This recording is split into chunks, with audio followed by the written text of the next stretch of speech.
વિદ્યાર્થી મિત્રો, આના અગાઉના બધા વિડીયોની અંદર આપણે પાઠ કાવ્ય છે એ આપણે શીખી ગયા છીએ.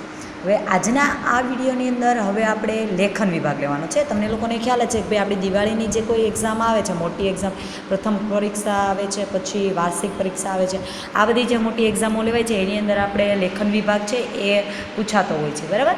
તો હવે અત્યારે આપણે લેખન વિભાગ છે, સૌથી પહેલાં તમે અત્યારે 8માં આવ્યા, 8, 9માં તમે અત્યારે લેખન વિભાગ છે એ ખૂબ જ મહત્ત્વનો હોય છે. જેવી રીતના ગુજરાતીની અંદર જે રીતના લખાય છે, નિબંધ છે, વાર્તા છે, અહેવાલ લેખન છે, વિચાર વિસ્તાર છે, ગદ્ય સમીક્ષા છે, ગદ્યાર્થ ગ્રહણ, પદ્યાર્થ ગ્રહણ, આ જ રીતના હિન્દી ભાષાની અંદર પણ એ જ વસ્તુ હોય છે. આજે આપણે પહેલાં તો નિબંધ તમે લખો છો તો એ નિબંધ કેવી રીતના લખવાનું છે એની વિશેની માહિતી હું તમને આપું છું, જેથી કરીને બધા ગુજરાતી હિન્દીની અંદર છે એની અંદર પણ આ જ વસ્તુ તમને લાગુ પડશે. હવે જો સૌથી પહેલાં હું અહીં આપું છું નિબંધ લેખન. હવે નિબંધ આપણને ટોપિક આપેલો છે, બરાબર. તો હવે આપણે લોકો શું કરીએ છીએ કે ભાઈ નિબંધ ટોપિક જે કોઈ આપેલો છે એની વિશેની જે આવડે એવી આડેધડ પહેલાં પૂર્વ માહિતી શું છે એવી કોઈ વસ્તુની રજૂઆત કર્યા વગર સીધા, ધારો કે તમને ઉનાળાની બપોર નિબંધ આપેલો તો તમે સીધી નિબંધની શરૂઆત કેવી રીતના કરો છો કે ભાઈ ઉનાળાની બપોરની અંદર ખૂબ જ તડકો હોય છે, અમે લોકો આઈસ્ક્રીમ ખાઈએ છીએ, ફરવા જઈએ છીએ, બહાર નીકળવું ગમતું, આ રીતના આપણે સીધે આપણી જે કોઈ આપણા મનની અંદર વિચારો હોય છે એની રજૂઆત આપણે આ રીતના કરી નાખીએ. પરંતુ હકીકત છે એ નિબંધની અંદર કે લેખન વિભાગનો કોઈ બી ટોપિક તમે લો એની રજૂઆત કરતી વખતે પૂર્વ જે કોઈ એનું આયોજન છે, બરાબર, જેની મેથડ છે એ મેથડને ધ્યાનમાં રાખીને જ એની રચના કરવાની હોય છે, જેથી કરીને એ લેખન છે એ શ્રેષ્ઠ લેખન બની શકે છે, બરાબર. હવે અહીંયા પહેલાં ટોપિક તમને આપેલું છે નિબંધ લેખન આપેલું છે. તો નિબંધ હવે આપણે લખો છે તો કે કેવી રીતના તમને એમ થાય કે મેડમ નિબંધમાં શું હોય એ તો લખી નાખવાનું. ભાઈ એવું નથી, નિબંધની અંદર પણ પોતાના નિયમો હોય છે. જો हिंदी के प्रश्न पत्र में एक प्रश्न निबंध के बारे में होता है. एक प्रश्न में તમને કીધું નિબંધનો પૂછાય છે. જે કક્ષા 8ની અંદર 2 નિબંધ તમારા પૂછાય છે, ધોરણ 8ની અંદર તમારા 2 નિબંધ આપેલા હોય, એમાંથી કોઈ એક લખવાનો હોય છે, અને ધોરણ 9ની અંદર 3 નિબંધ આપેલા હોય છે, એમાંથી તમારે કોઈ એક નિબંધ લખવાનો હોય છે. इनके आधार पर किसी एक विषय पर लगभग 200 शब्दों में निबंध लिखने का एक विद्यार्थियों से कहा जाता है. હવે 200 શબ્દોની અંદર તમારે એક નિબંધ પૂરો લખવાનો હોય છે. હવે જો નિબંધ કે 10 અંક આધારિત કિए गए. નિબંધની અંદર લખવાની અંદર જો તમને આપ્યું નિબંધ लिखने एक समय निम्नलिखित बातों को ध्यान में रखो. હવે જો આ બાબતોને ધ્યાનમાં રાખીને આપણે નિબંધની રચના કરવાની હોય છે. જો પહેલો ટોપિક તમને આપેલું છે નિબંધ કા चुनाव. હવે પહેલાં નિબંધની પસંદગી, બરાબર.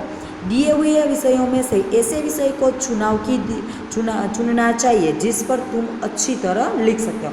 હવે જો તમને 2 નિબંધ આપેલા છે કે 3 નિબંધ આપેલા છે, હવે તમને લોકોને ખ્યાલ છે કે આ નિબંધ છે, પહેલો નિબંધ છે એ તમે થોડોક આવડે છે, બીજો નિબંધ છે એ તમને પાકો આવડે છે, તો તમે શું કરો કે ભાઈ તમારો પહેલો જે ફેવરિટ છે એ નિબંધ તમારો ફેવરિટ હોય, પણ તમને આવડતો અડધો છો તો તમે એ લખવાની પસંદગી કરો? નહીં, એવું નહીં કરવાનું. જે નિબંધ જે વિષયમાં તમને પૂરતી માહિતી છે એ જ નિબંધ લખવાની તમારે પસંદગી કરવાની. બીજું આપેલું છે રૂપરેખા. નિબંધ લખો છો એની રૂપરેખા કેવી હોવી જોઈએ કે નિબંધ કે સભી સંકેતો કો ભલી ભાંતિ સમજને કી કોશિશ કીजिए.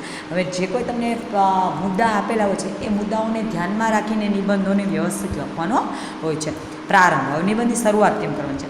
નિબંધ કા પ્રારંભ આકર્ષક ઓર વિષય से संबंधित होना चाहिए. હવે આકર્ષક નિબંધની શરૂઆત છે એ પૂર્વ જે કોઈ આપણે માહિતી આપી છે, પ્રસ્તાવના રૂપે જે કોઈ શરૂઆત કરીએ છીએ એની અંદર આકર્ષક હોવી જોઈએ ને વિષયને અનુરૂપ જ એ માહિતી હોવી જોઈએ, એ બાબતની રજૂઆત લખેલી હોવી જોઈએ. હવે જો ધારો કે નિબંધ તમારો ઉનાળા વિશેનો હોય અને તમે વસ્તી ગણતરી છે કે વસ્તી વધારો છે, સમથિંગ કોઈ બી અન્ય ટોપિક ઉપર લખો તો એ વસ્તુ એને વિષયને અનુરૂપ ના કહેવાય, બરાબર.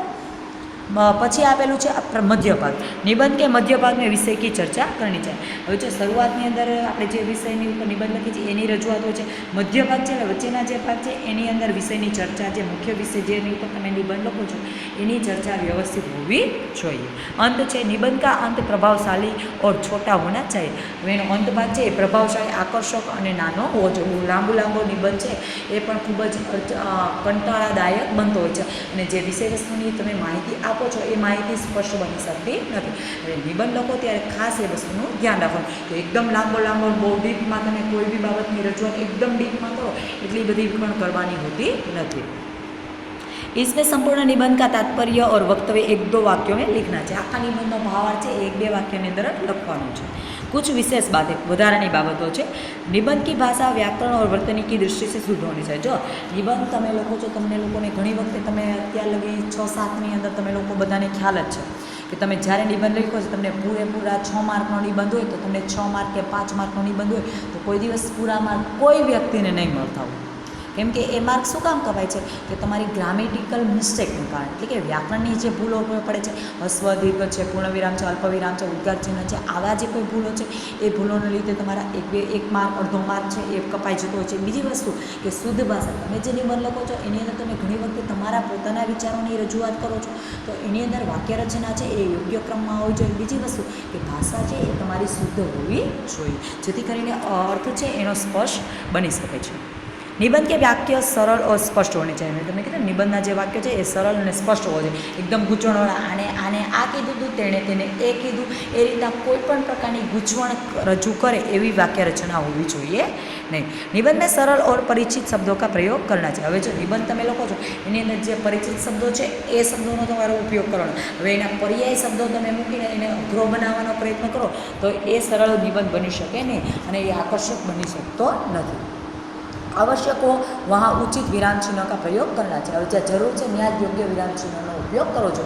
હવે એક વસ્તુ ખાસ કહી દઉં, તમને વ્યાકરણના ટોપિક આવશે ત્યારે હું એક ટોપિક તમને ખાસ યાદ કરીને આપીશ કે વિરામ ચિહ્નો જે આપણે પૂર્ણ વિરામ છે, અલ્પ વિરામ છે, પ્રશ્નાર્થ ચિહ્ન છે, સિંગલ કોમા છે, ડબલ કોમા છે, અવતરણ ચિહ્ન છે, આ બધા છે એ વસ્તુનો ક્યારે કઈ જગ્યાએ ઉપયોગ કરવાનો છે, શું અર્થ થાય છે, વાક્ય રચનામાં કેવી રીતના થાય છે, એ બધી વસ્તુની આપણને માહિતી હોય છે. ગમે ત્યાં ગમે તે જગ્યાએ તમે અલ્પ વિરામ મૂક્યો, પૂર્ણ વિરામ મૂક્યો, ઉદ્ગાર ચિહ્ન મૂક્યો, પ્રશ્નાર્થ ચિહ્ન મૂકો, એ વસ્તુ કરી શકાય નહીં.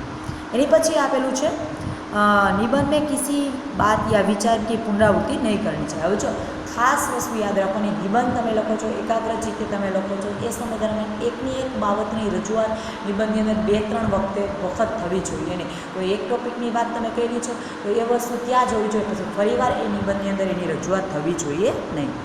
संकेतों या विचारों के अनुसार निबंध के 4 या 5 परिच्छेद होने चाहिए. 4 का 5 एनो पैराग्राफ होगा चाहिए. निबंध की लिखावट स्वच्छ और सुंदर होनी चाहिए. निबंध जो તમે લખો છો એ સ્વચ્છ, સુંદર અને ચેકચાક વગરની હોવી જોઈએ. लिखने के बाद निबंध को एक बार ध्यान से पढ़ लेना चाहिए. यदि कोई भूल रह गई हो तो उसे सुधार लेना चाहिए. जो निबंध તમે ઘણી વખતે શું કરો, ફટાફટ નિબંધ લખી નાખો, પછી શું આવે છે એને વાંચવાનો એવો તમે પ્રયત્ન ન કરો, પરંતુ એક વખતે વાંચી લેવો જોઈએ. એમાં કોઈ ભૂલ હોય છે તો એને સુધારવાનો પ્રયત્ન કરવો જોઈએ. બધાને સમજાઈ ગયું? નિબંધની અંદર કોઈને કાંઈ પ્રશ્ન છે? ચલો રેડી. હવે આપણે છે હું તમને લોકોને અહીંયા બીજો ટોપિક આપે છે કહાની લેખન આવે છે. હવે કહાની એટલે વાર્તા લેખન, પણ આપણે ગુજરાતીમાં એને વાર્તા લેખન કહીએ છીએ, બરાબર. હવે हिंदी में प्रश्न पत्र में एक प्रश्न कहानी लेखन का एक प्रश्न છે એ કહાનીનો આવે છે. इसमें एक कहानी का रूपरेखा એટલે કે ઢાંચા તમને મુદ્દા આપેલા હોય છે. इसके आधार पर कहानी लिखने के लिए कहा जाता है. ये मुद्दा ने ध्यान में रखने तुम्हारे वार्ता की शुरुआत करवानी हो. इस कहानी को एक शीर्षक देना और अंत में कहानी से मिलने वाली शीख बोध लिखना भी आवश्यक होता है. जो एना पण एक में तमारे शीर्षक તમે જે હેડિંગ આપો છો, વાર્તાનું નામ આપો છો, એના પણ માર્ક હોય છે. અને જે પાછળ તમે છેલ્લે વાર્તાના અંતમાં જે વાર્તા ઉપરથી આપણને શું બોધ મળે છે, શું શીખ મળે છે, એના પણ તમને માર્ક હોય છે. જો એ બેમાંથી એક વસ્તુ પણ તમે ન લખો તો તમારા માર્ક કપાઈ જાય છે. હવે આપેલું છે એની પછી કહાની लिखने समय निम्नलिखित बातों को ध्यान में रखें. હવે કઈ બાબતને ધ્યાનમાં રાખવાનું છે એ વસ્તુ આપેલી છે. જો सबसे पहले कहानी का रूपरेखा को भली भांति समझो. પહેલાં જે તમને વાર્તાના મુદ્દા આપેલા છે એને વ્યવસ્થિત એકવાર વાંચી અને સમજવાનો પ્રયત્ન કરવાનો છે. रूपरेखा का विस्तार, कहानी के प्रत्येक संकेत का क्रम से विस्तार करो. હવે જેવા મુદ્દા તમને આપેલા છે એને ક્રમ વાઇઝ છે એને ક્રમની અંદર જ તમારે લખવાના રહેશે. જે કોઈ ક્રમ આપેલા હશે એ ક્રમમાં તમારે એને લખવાના રહેશે. कहानी के स्थान और पात्र आदि के नाम दो. मुख्य घटना का संक्षेप में वर्णन करो. હવે જો કહાનીનું સ્થાન છે, પાત્ર છે, એ તમે કોઈ પણ નામ રાખી શકો. કોઈ બી વાર્તા તમે લખો છો એની અંદર કોઈ પણ જગ્યા તમે લઈ શકો. હા, તમને જો મુદ્દામાં કોઈ વ્યક્તિનું સ્પષ્ટ નામ કે કોઈ જગ્યાનું સ્પષ્ટ નામ આપેલું હોય તો ફરજિયાત તમારે એ રાખવાનું થાય. પરંતુ જો તમને મુદ્દાની અંદર કોઈ વ્યક્તિનું સ્પષ્ટ નામ કે ગામનું નામ ન આપેલું તો તમે તમારી જાતે એ નામ તમે ગમે તે લખી શકો છો. मुख्य घटना का संक्षेप में वर्णन करो. હવે જે મુખ્ય ઘટના છે એનું વિસ્તૃત તમારે વર્ણન કરવાનું છે. પાત્રો को बातचीत को संवाद के रूप में લખવાનું. પાત્રોનું જે કોઈ વાતચીત છે એને સંવાદના રૂપમાં લખવાનું છે. અન્ય બાબત કઈ છે તો કે કહાની ભૂતકાળ में लिखनी चाहिए. હવે જો વાર્તા છે એ ભૂતકાળની અંદર હોવી જોઈએ. ભવિષ્યની અંદર જે ઘટના ઘટિત થઈ ગઈ છે એ વિશે નહીં, કે વર્તમાનમાં જે ચાલુ છે એને નહીં, પરંતુ જે ઘટના ઘટિત થઈ ગઈ છે, બરાબર, ભૂતકાળ બની ગયું છે એની વિશે કહાની લખાય છે. पूरी कहानी 3-4 परिच्छेद में बांटनी चाहिए, 3-4 पैराग्राफनी अंदर थवी જોઈએ।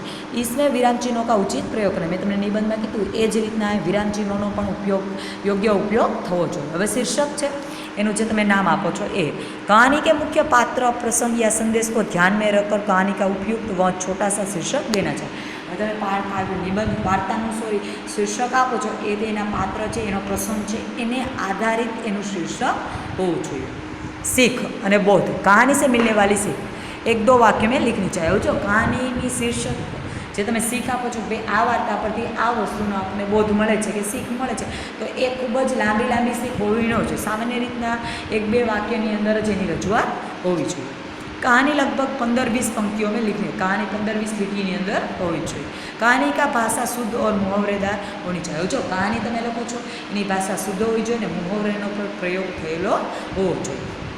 कहानी की लिखावट स्वच्छ और सुंदर होनी चाहिए। कहानी जो તમે લખો છો એની लिखावट स्वच्छ અને સુંદર હોવી જોઈએ। लिखने के बाद पूरी कहानी एक बार पढ़ लेनी चाहिए।